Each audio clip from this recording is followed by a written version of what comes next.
सुप्रभात बच्चों।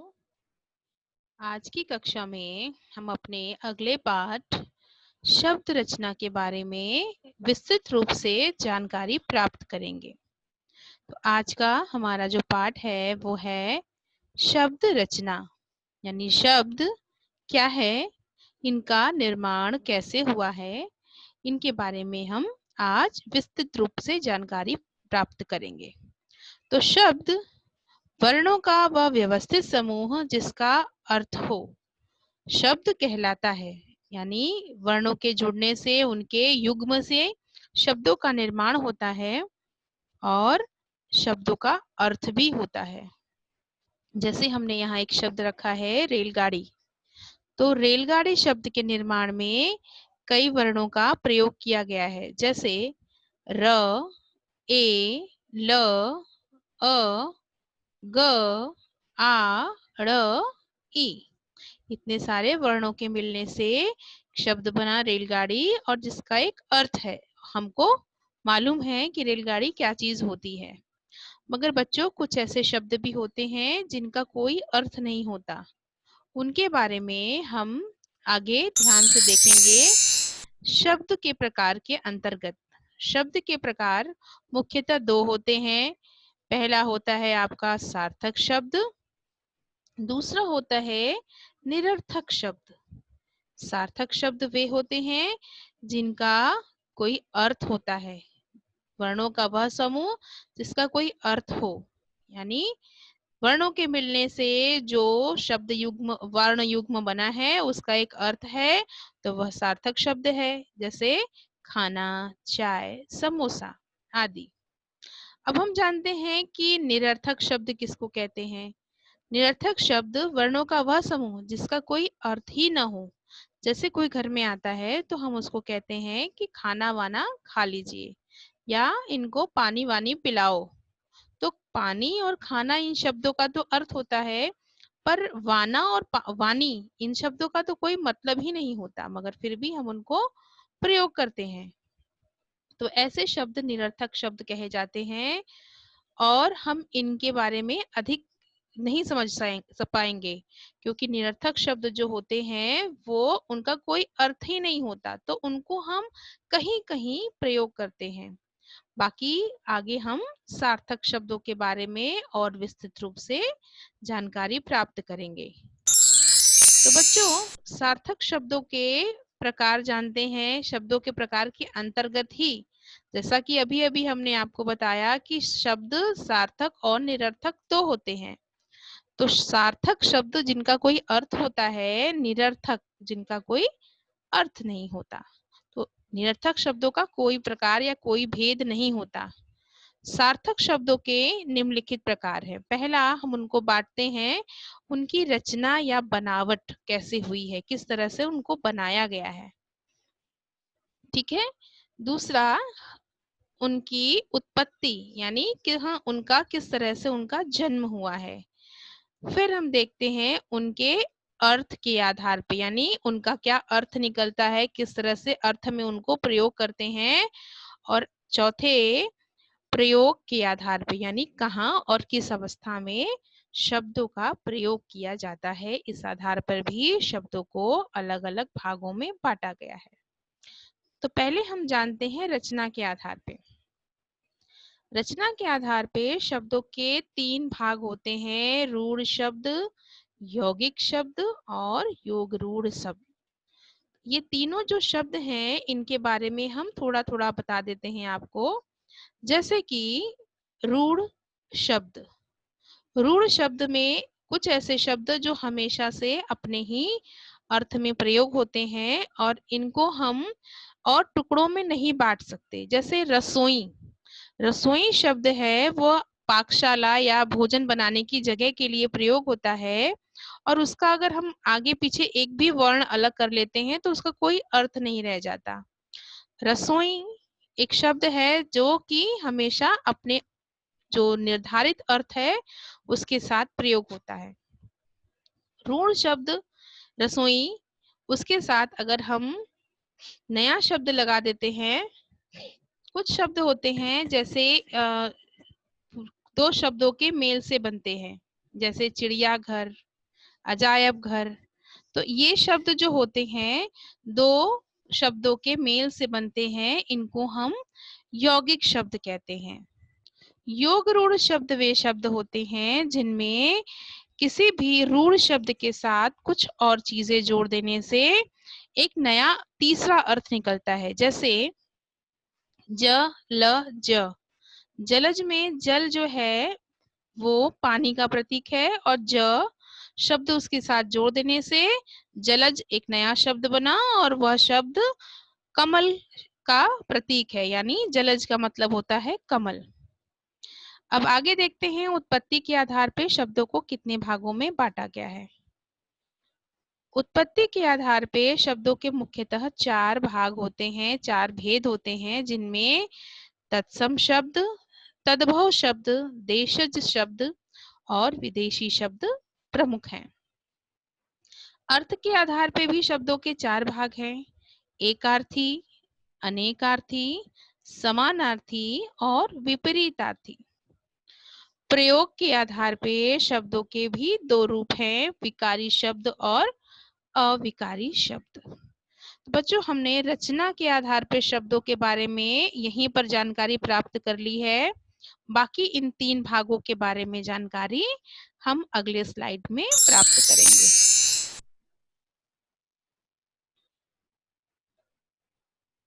अब हम जानते हैं उत्पत्ति के आधार पे शब्दों के जो भाग हैं। पहला है तत्सम शब्द। संस्कृत भाषा के व्याकरण से या संस्कृत भाषा से कुछ ऐसे शब्द जो हिंदी भाषा में वैसे के वैसे ही प्रयोग किए जाते हैं, उन्हें हम तत्सम शब्द कहते हैं। यानी जो शब्द संस्कृत से सीधे हिंदी में आए वे तत्सम शब्द है। तद्भव शब्द उन्हीं तत्सम शब्दों का बदला हुआ स्वरूप, यानी जब संस्कृत के शब्द बदले हुए रूप में हिंदी में प्रयोग होते हैं तो उन्हें हम तद्भव कहते हैं। हम उदाहरण से समझते हैं, जैसे संस्कृत में सूर्य, दधी, सत्य, इन शब्दों का हम प्रयोग अपने हिंदी में भी करते हैं। मयूर, ग्राम, ये सारे शब्द हम हिंदी में प्रयोग करते हैं, जैसे कि ये संस्कृत में भी प्रयोग किए जाते हैं। मगर इन शब्दों का बदला हुआ स्वरूप हम हिंदी में प्रयोग करते हैं। बदला हुआ स्वरूप जो होता है वह तद्भव कहलाता है। अगर हम शुद्ध संस्कृत में बोलते हैं तो वह तत्सम शब्द है, अगर उसको बदल कर बोलते हैं तो वह तद्भव है। जैसे सूर्य को हम कभी कभी सूरज लिखते या बोलते हैं, दधी को दही, सत्य को सच और ग्राम को गांव कहते हैं।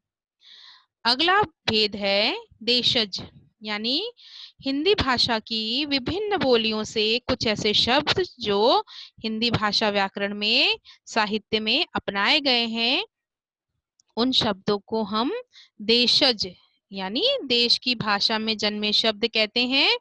जैसे इन शब्दों के कुछ उदाहरण हैं, खिचड़ी, थाली, लोटा, ये सारे देशज भाषा के उदाहरण हैं। अगला प्रकार है विदेशी शब्द, या इनको हम विदेशज भी कहते हैं।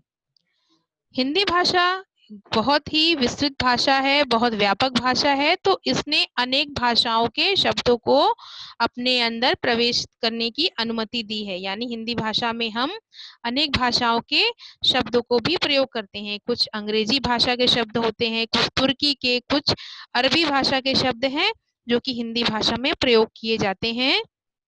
जैसे कि स्टेशन, स्कूल, कैंची, साइकिल, ये सारे शब्द हमें विदेशी भाषाओं से ही मिले हैं। ये हमारे शुद्ध हिंदी के शब्द नहीं है, मगर फिर भी हम हिंदी में इनको प्रयोग करते हैं। तो आइए हम जानते हैं अगले भाग, यानी अर्थ के आधार पर शब्दों के प्रकार के बारे में। तो अर्थ के आधार पे शब्दों के ये चार प्रकार होते हैं, अनेकार्थी, एकार्थी, समानार्थी और विपरीतार्थी। अनेकार्थी शब्द वे होते हैं जिनका एक से अधिक अर्थ होता है। जैसे एक ही शब्द है, उसके कई अर्थ हैं। कर, कर यानी हाथ, कर को हम सूंड भी कहते हैं, और कर यानी टैक्स भी होता है। पत्र, पत्र यानी चिट्ठी, पत्ता, और बहुत सारी चीजें ऐसे हैं, बहुत सारे शब्द ऐसे हैं जिनके अनेकों अनेक अर्थ होते हैं। अब एकार्थी शब्दों की बात करें तो एकार्थी शब्द वे होते हैं जिनमें एक ही अर्थ होता है और उन्हें एकार्थी शब्द कहते हैं। जैसे वे शब्द जिनका सिर्फ और सिर्फ एक ही अर्थ होता है उनको हम एकार्थी शब्द कहते हैं। जैसे कि पुस्तक, पुस्तक को हम सिर्फ और सिर्फ पुस्तक ही कहते हैं, यानी उसका कोई दूसरा अर्थ नहीं निकलता। अगर यहाँ पे गलती से पुस्तक में ऊ की मात्रा, सूर्य में ऊ की मात्रा ये छिप गई है, तो पुस्तक और सूर्य में अगर हम सूर्य कहते हैं तो सूर्य को सूर्य, सूरज अनेक नामों से जानते हैं मगर सूर्य शब्द का कोई दूसरा और अर्थ नहीं होता। समानार्थी शब्दों में हम आते हैं तो समानार्थी शब्द जिनको हम कि पर्यायवाची शब्द भी कहते हैं। तो समानार्थी शब्द इनको हम पर्यायवाची भी कहते हैं और ये एक ही शब्द के अनेक नाम होते हैं। ठीक है, एक ही शब्द के अनेक नाम होते हैं, यानी एक शब्द को हम जब अनेक नामों से बुलाते हैं तो उसको हम पर्यायवाची या समानार्थी, एक समान अर्थ रखने वाले शब्द कहते हैं। और विपरीतार्थी शब्दों में एक दूसरे शब्दों का उल्टा होता है। विपरीतार्थी शब्दों में एक शब्दों का हम उल्टा अर्थ बताते हैं, जिसमें कि हम ये देखते हैं कि अमीर का गरीब, काला का गोरा और ऊपर का नीचे, ये सारे शब्द होते हैं। अब हम देखते हैं भाषा के प्रयोग के आधार पे शब्दों के कितने भाग हैं, यानी प्रयोग किस किस तरह से करते हैं उस तरह से शब्दों के कितने भाग हैं। तो भाषा में प्रयोग के आधार पे शब्दों के दो भाग हैं, पहला विकारी शब्द और दूसरा अविकारी शब्द। तो विकारी शब्द जिन शब्दों का रूप लिंग, वचन और काल के कारण बदल जाता है, यानी अगर हम लिंग बदल देते हैं तो शब्द बदल जाता है। लड़का अगर है तो उसके साथ पुरुषवाचक क्रिया लगेगी, संज्ञा है तो संज्ञा के साथ जिस तरह की क्रिया लगनी है बदल जाती है क्रिया। तो लिंग यानी पुरुष के साथ अगर लिंग, पुरुष की जो सर्वनाम है तो वो लड़की के साथ जो क्रिया लगेगी वो अलग लगेगी, लड़के के साथ जो क्रिया लगेगी वो अलग लगेगी, यानी लिंग और वचन के अनुसार क्रिया बदल जाती है। और अविकारी शब्दों में, अविकारी शब्द जिनको अव्यय भी कहते हैं, उनमें जो शब्दों का स्वरूप होता है वो कभी नहीं बदलता। जैसे कि हमने कहा कि पेड़ पर कुछ पक्षी बैठे हैं, पेड़ पर कुछ पक्षी बैठे हैं, अगर हम यहाँ पर लिंग बदल दें, पक्षी की जगह पे चिड़िया रख दें या हम बंदर रख दें या फिर चिड़ियों का समूह रख दें, तो यहाँ लिंग वचन बदलने से आपके कुछ शब्द में कोई परिवर्तन नहीं आता, हम उसको वैसे ही प्रयोग करते हैं। जैसे बाहर एक लड़की खड़ी है या कोई लड़की आई है, अगर लड़की की जगह पे हम लड़का भी रख देंगे तो उसके साथ क्रिया बदल जाएगी, कोई लड़का आया है पर कोई शब्द नहीं बदलता। कुछ लोग खड़े हैं, इस तरह से लिंग वचन बदल देने से भी अविकारी शब्दों में कोई परिवर्तन नहीं होता, मगर संज्ञा, सर्वनाम और क्रिया विशेषण जो अविकारी शब्द हैं, इनके स्वरूप हमेशा बदलते रहते हैं, उनमें शब्दों का स्वरूप बदलता रहता है। ठीक है, तो विकारी और अविकारी शब्द भी प्रयोग के आधार पर इनके दो भाग हैं।